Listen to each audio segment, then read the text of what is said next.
السلام عليكم ورحمة الله. مرحبا بكم في قناتي فيديو جديد. اليوم جيت نحضر معكم الشباكية بطريقة سهلة ومبسطة، مقادير بسيطة. خليكم مع المقادير الطريقة ديال التحضير.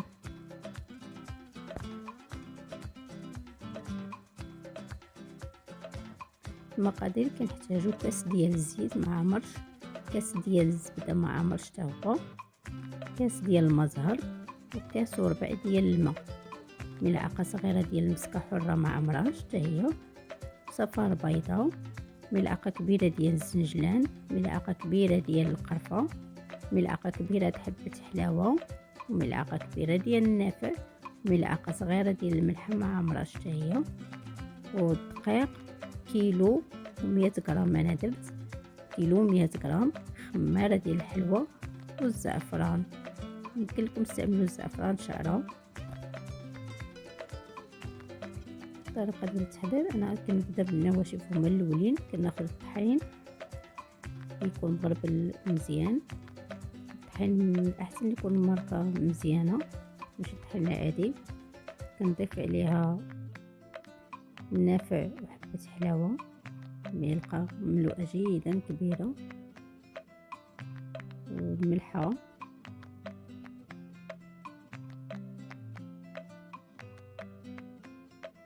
معلقه كبيره ديال الزنجلان اللي يكون مطحون مزيان. انا هنا غير صهدت الزنجلان وطحنته، مخصوش يكون محمر.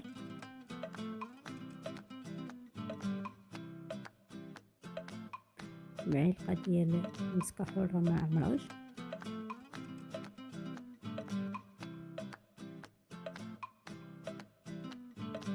ملعقتين ديال القرفه، وملعقه كبيره مملوءه جيدا،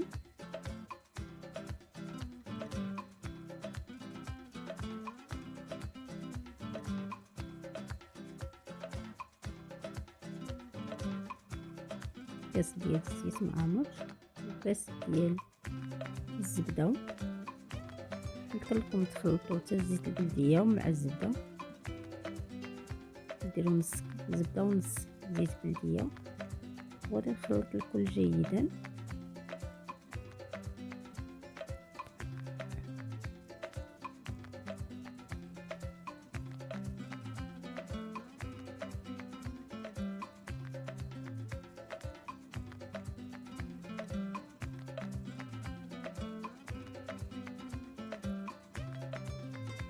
نمسسو مزيان هاد الطحين مع المكونات الاخرى حتى يتجانسوا مزيان.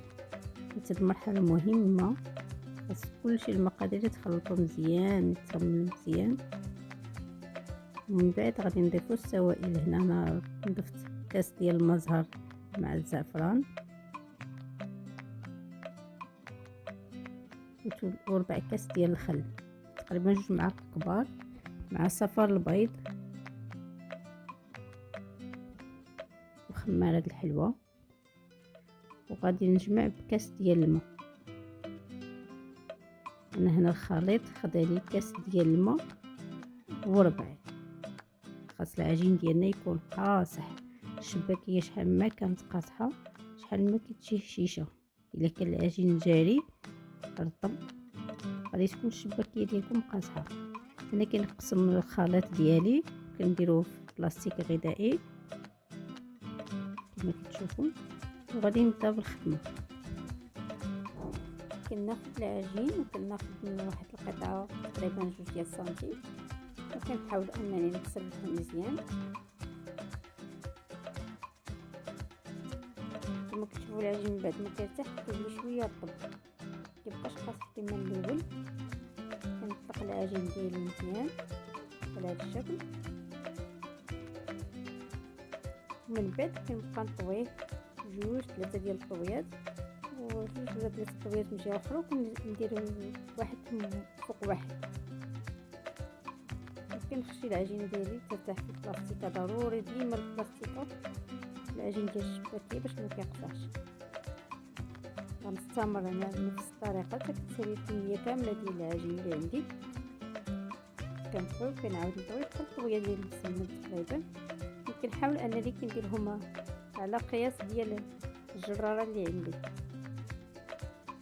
باش ما تشكلش العجينه بزاف. كما كتشوفوا كنطويها كتجيني رقيقه.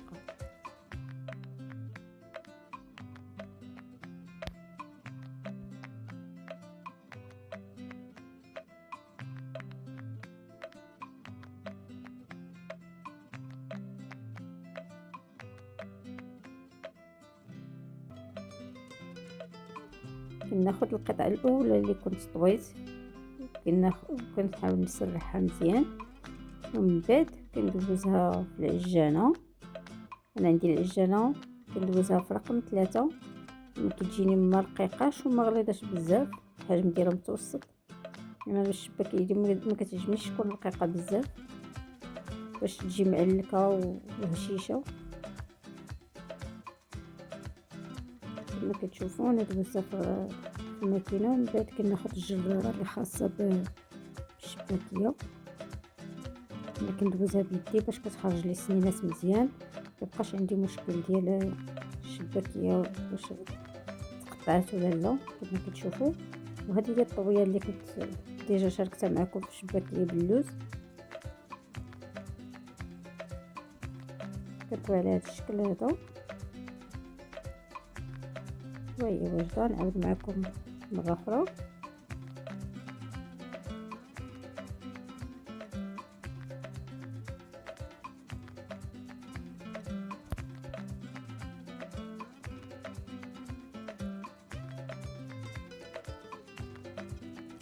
كما كتلاحظوا كناخذ الاولى كنحطها على الثانيه على الثالثه، والثالثه على الخامسه، وكنخشي اللوراني واحد في واحد، وكنقلب وكنقص الجنيبات.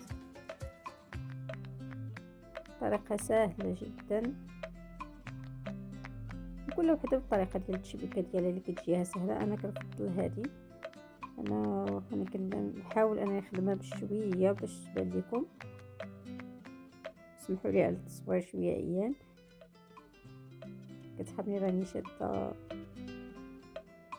خطوات كاملين. المهم هذه هي طريقه التشبيكه ديالي، غنستمر بنفس الطريقه نشبك كلشي.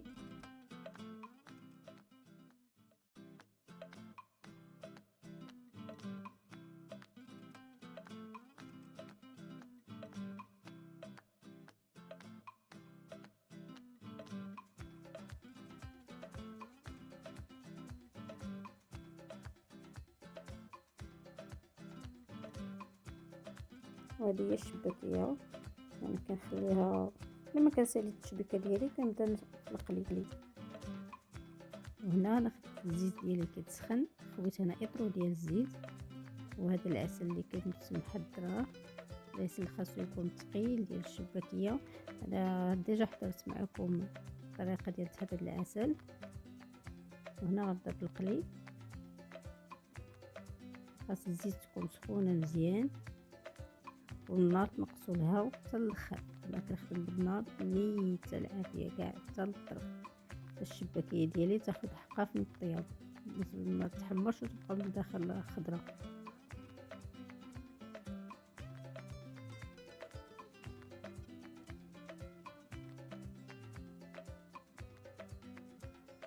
نتوما كتشوفوا الشباكيه وهي كطيب كتنفخ شويه، مباشره كنقطرها مزيان من الزيت، وكنوضع عليها العسل بهذه الطريقه هذه. نحاول نضغط عليها غير بشويه باش ما تهرش، حيت العسل دابا بارد، الشباكيه سخونه. كنحاول نهبطو غير بشويه، مباشره كنبدا عاوتاني القليه الاخرى. كنستمر على بنفس الكيفيه حتى كتسالي الشباكيه ديالي. هنا القياس ديال العجينه ديال الكيلو كتاخد اطرو ديال الزيت واطرو ديال العسل. كنخلي الشباكيه حتى كتشرب مزيان، ومن بعد عاد كنحيدها حتى كتشرب العجينه الاولى لما كتوجد العجينه الثانيه.